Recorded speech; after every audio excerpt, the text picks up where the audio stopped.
Hi, this is Brian Dunn with an overview on Houston Live Monitor. The program is extremely easy to use. In this video, I'm going to show you what it looks like in normal operation, and then in a later video, I'll go into detail about how to configure the program settings. So the first thing you'll notice is it just says right here in big letters, click Start when ready.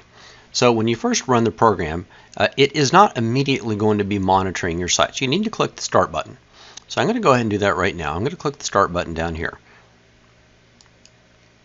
And it's now checking sites that I have already configured. And you'll notice I'm getting a pop-up alert on my desktop down here in the task tray area. And I also got an SMS alert that you weren't able to hear because my phone is set to silent mode right now, along with this pop-up acknowledgement button. Now, one thing that you didn't see happen when I ran this test is if another application had been open, this would have taken over the desktop and presented itself in front of the other application. And I'll show you what that looks like in a few moments. But for now, I just wanted to show you what normal runtime operation looks like. So here you can see we have a summary of a visual depiction of what our overall status is, of how many of our sites are up versus in a warning state. We have 0 sites in a warning state, and how many are showing is actually down right now. On the right-hand side, we have tabs that give us the names of the sites that we've configured in our settings. So these are the 6 sites that are up, none in the warning site. In their down tab, we have 1 bad website, and we can also suppress sites that we don't temporarily want to know about being down, and that might happen because you might have something that is in a known down state and you don't want to delete it from your monitoring list, but you also don't want to hear about it until it's fixed. So here, if we want to, we can enter the name of a site and then save that, and we won't hear about any additional problems for that site until we take it back out of this list. And so that's an overview on what the normal runtime screen looks like. Now, I'm going to acknowledge this, and I'm going to stop monitoring, and then I'm going to show you what it looks like when you actually have a error situation and this was running in the background. Okay, so right now I got a web browser open to Wikipedia. I'm going to switch back over to the monitoring software. I'm going to click the Start button to get it actively monitoring again. And then I'm going to switch back over to my browser very quickly because I want you to see what happens when I'm in another application and Live Monitor detects that there's a problem. So I'm going to click Start and then go back to then there we go. So it just detected there's a down system, and I didn't pull that up on the screen. It popped up all on its own. And further, it presents itself foremost on the desktop. So I can't click away from this until I click this acknowledgement button here. So I'm going to try to click away from it right now.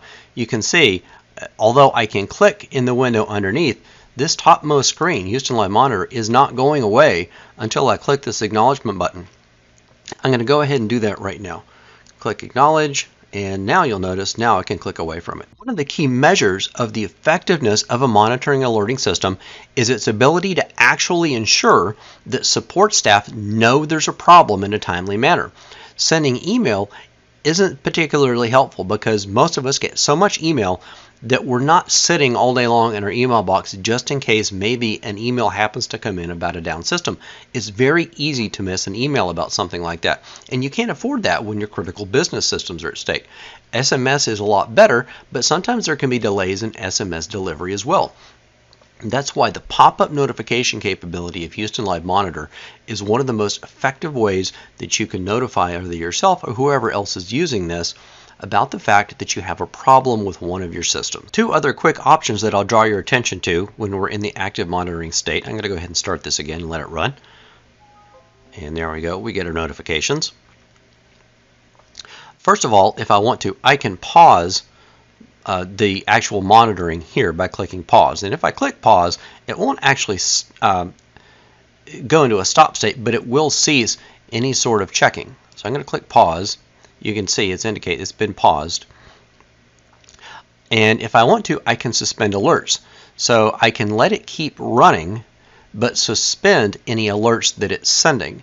And one of the reasons that I might want to do that is I might have multiple down systems and know what the cause is, and I don't want to keep hearing about them. So if I want to, I can just suspend all alerts by clicking Suspend Alerts.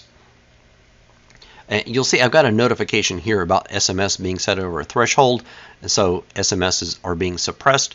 I'll talk about that more when we get into the settings.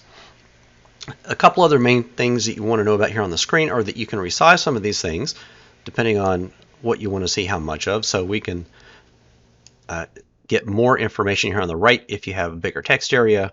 Of course, you can make the screen itself bigger, but I just wanted to show you can also resize this chart area.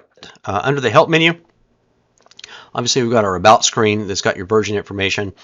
Quick links here on how to configure your Twilio API key and your Uptime Robot API key, and of course for your software activation and deactivation under the Help menu.